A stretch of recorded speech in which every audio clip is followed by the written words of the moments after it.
Hey, what's going on, everybody? I want to talk about a few things, mainly YouTube and why I create videos and my pace I put videos out. And I need feedback. That's the ultimate goal of this video, is to get viewer feedback. The video in the background is an endless corridor run. I finally beat it yesterday with a Zeus team, the one that you see here. And I decided to take it for another spin, record the whole endless corridor from front to back, and it's just a better idea of how the team tackles it. Um, okay, so I've always viewed YouTube as a hobby. I would come home from either work or school or whatever, and I would make videos. It all started back when I got my iPod Touch. I bought it in October of 2010. Then I started playing some games on there and started making some videos. And I don't really know why I made videos to begin with. I guess I was so into the games I was playing that I wanted to share the experiences and ultimately teach, because if you have somebody who's really interested in something, then chances are they know what's going on, and they could, use their experiences to better educate the other players in the game and help them out with their, gaming experience. And a majority of my videos have always been kind of not really a walkthrough or a guide, but sort of like tips or tricks, I guess. Basically, every video I put out, I would want somebody to at least learn something from. That's what a majority of my videos are. And because of the way I look at making videos, I don't really do a lot of personal videos. Like, I don't use YouTube as an outlet to get myself out there. I use it to get information out there to other people.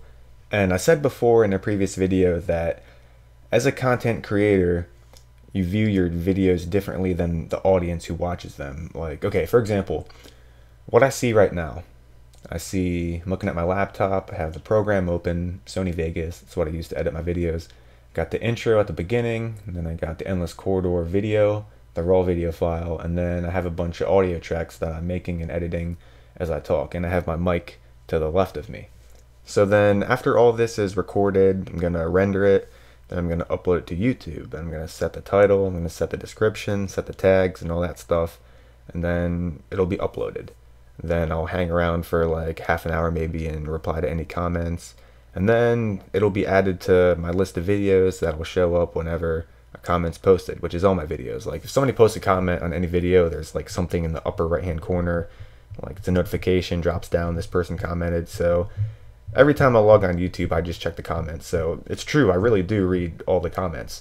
And the viewer has a totally different experience. They just open up the YouTube page and they see the videos in their feed, the newest uploaded ones, and they click it and they watch. So there's a huge disconnect there, because I don't watch my videos as a viewer. Like, I watch them as the creator. So this is what I need feedback on. And I'm going to touch on that in a little bit, but first I want to talk about something that's been going through my head for the past week, and it's going to help you see this whole YouTube thing from my perspective, and it's going to help you understand why I'm searching for viewer input. Okay, so I was making videos on Pocket Summoner, right? It was the first game I made videos on, and majority of the videos on my channel are currently Pocket Summoner. And I stopped playing a while ago because the game just didn't interest me anymore.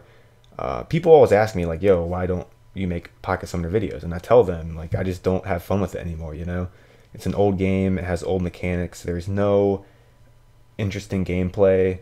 Like, it's 2014 now, right? Like, the most exciting tap games have gameplay, It's not just tap, win, tap, win, tap, tap, win, tap, tap, tap, you win, tap, you win. Those games are extremely boring, Now you got games like Puzzle and Dragons, you got Clash of Clans, you got Brave Frontier. Like, all these new tap games have more variables and more depth, and they're just more fun to play, And I think a lot of people are understanding of how I don't really like to play Pocket Summoner anymore. You see this channel and all it uploads is Pocket Summoner and the occasional off video on the side. And then all of a sudden it just stops and it's uploading Puzzle and Dragons, you know. I think people understand that this guy is more interested in Puzzle and Dragons than Pocket Summoner, okay? And I think everybody who plays Pocket Summoner sort of realizes that the players are putting more effort into the game than the developers, and that's a bad sign of a dying game, you know. So you have players who realize this and they're jumping ship to other games. A lot of them actually moved to Puzzle and Dragons with me, which is really cool. And you know, a lot of people don't really play the game anymore, but there are some people who still do. And I had this one guy come up to me and he's like, "Yo, Shane, I have a lot of ideas, okay? And they can help revive Pocket Summoner if Rita sees them. So what I would like to do is run these ideas by you, and I would like you to make a video about it. And hopefully we can revive Pocket Summoner, okay?" So this is basically what I said. I said, okay, you have the ideas, so you should get credit for it. 100%, absolutely. I have no disagreement there. But you're kind of asking me to do something that I don't really want to do, you know? But here's a solution. If you have the ideas, right, then you can explain them better than anybody else because you created them, right?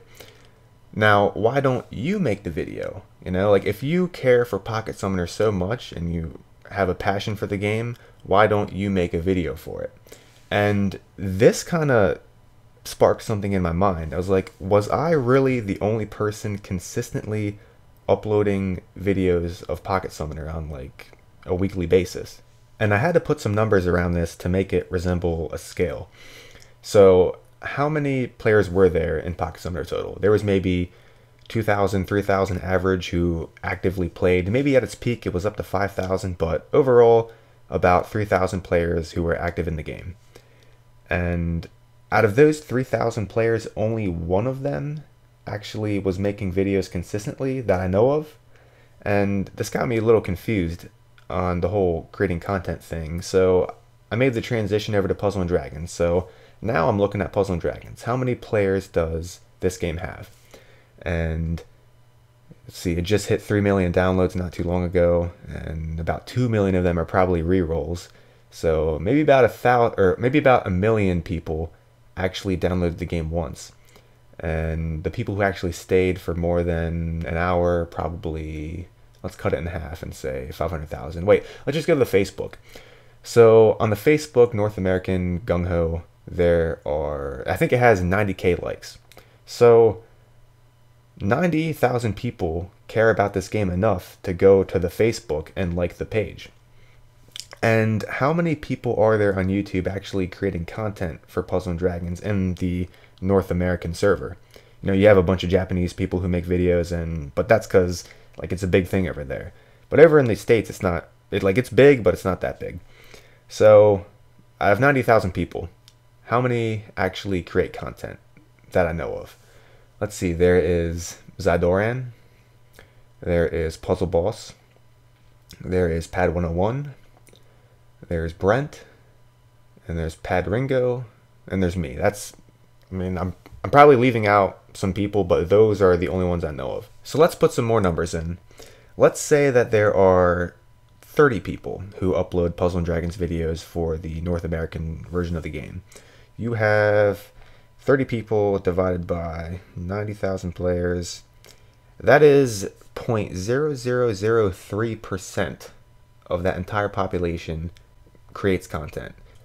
I guess that's a pretty understandable number because a majority of video gamers are casual video gamers and they all have their own lives, they all do their own things. But for those who are interested enough to create videos of what they're interested in and put it on YouTube, what about them makes you want to come back for more? You know, and that's a question I can't answer for myself because I don't watch my videos in the same light. Like, you see where this is coming full circle? For example, I could go through my subscription list and I can explain why I'm subscribed to certain people.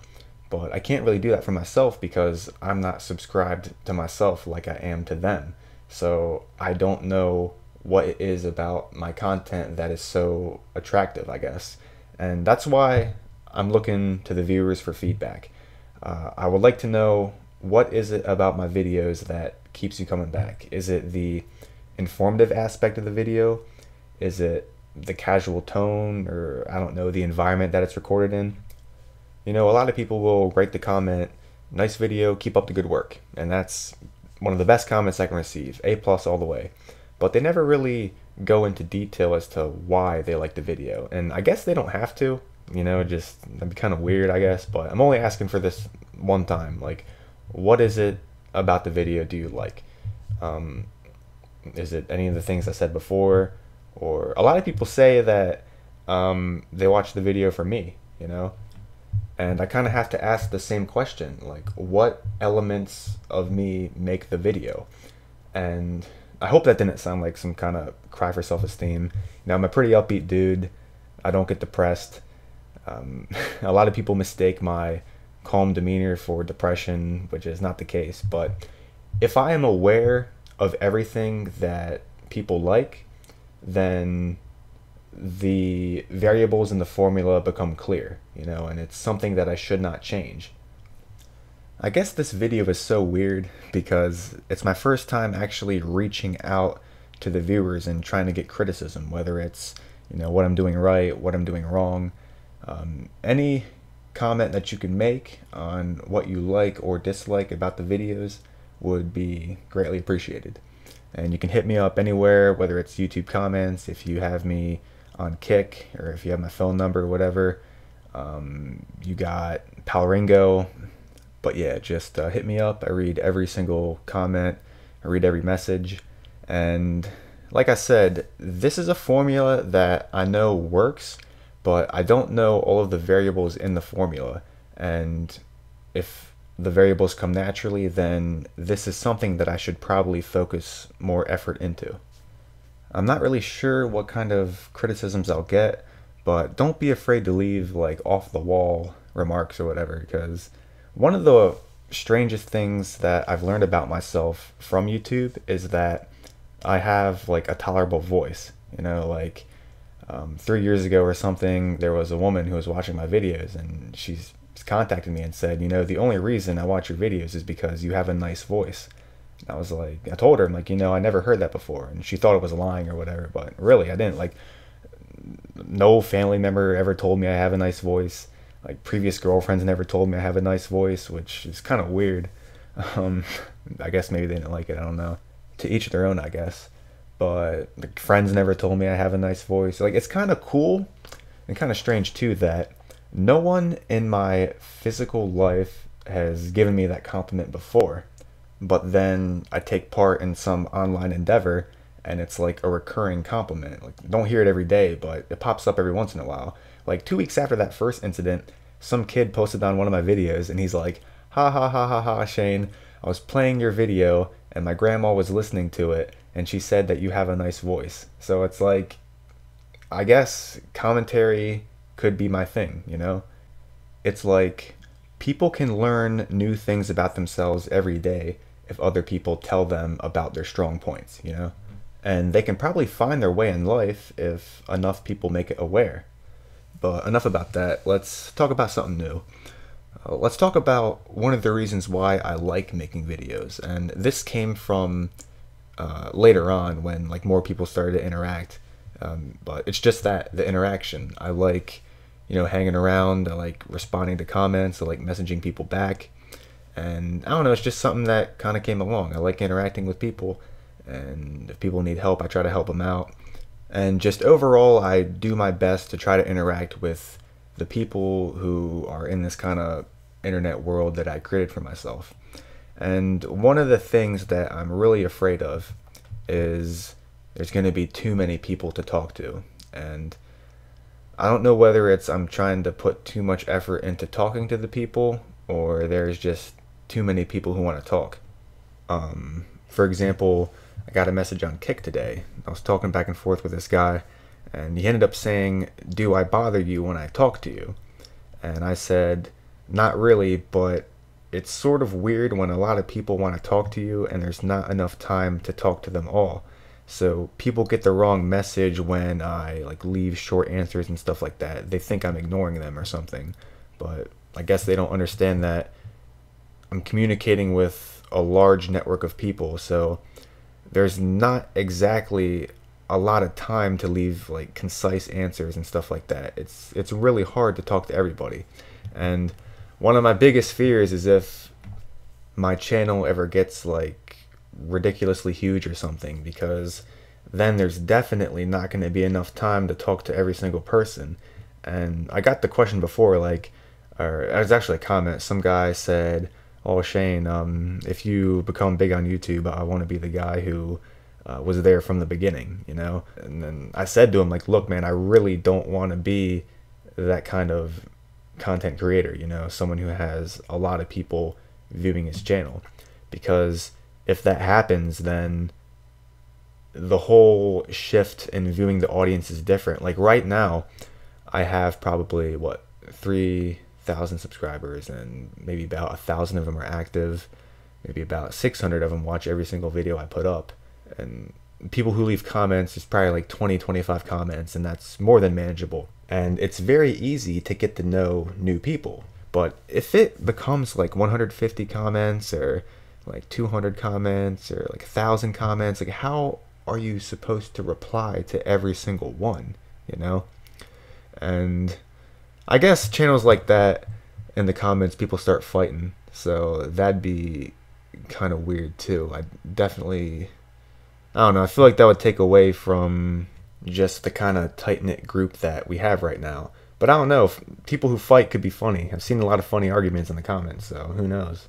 But I don't know, I don't want to discourage anybody from like commenting or sending me messages or whatever, because I definitely like reading comments, you know, like reading 1,000 comments. I think that's pretty, that should be a walk in the park, you know. Just, I guess I gotta pick and reply to the ones that I want to reply to. But the thing is, I want to talk to so many people. You see where I'm going in circles now? And I have a feeling that a lot of people don't message me because they understand this. Like, they understand that a lot of people message this guy, so I shouldn't message him and increase the burden. And I'm not really sure what to think of that either. In fact, the influx of messages actually went down ever since I stopped playing Pocket Summoner, because one good thing about that game was that the chat system was very well done. You know, there was chat logs and stuff. It's something Puzzle and Dragons doesn't have. It's pretty strange. Like, if I get, say, I don't know, 4 messages in Puzzle and Dragons, right? And I reply to them, and then they reply back with a question, I don't know what I said, because there's no log. Like, there's no kind of function where I can go back and look at my sent messages. So that's one thing that Puzzle and Dragons does lack, but I think people understand that, and they don't really send as much messages through the Puzzle and Dragons system. Instead, they use Palringo, which is much better. And I encourage all of you to get Palringo if you don't have it yet. It's a really good chat app. There's a group, the Puzzle and Dragons group. We all just congregate there and talk. It's a pretty fun time. And perhaps the coolest thing about that group is there's more than one person to talk to for advice, you know? It's really easy to get information when you're in a pool of people who have the same interest as you. But yeah, this video is coming to a close very soon. I'm about ready to beat Zeus, and this is the second time I've beaten the Endless Corridors. I was spending a lot of time thinking on the bosses, making sure I don't mess up.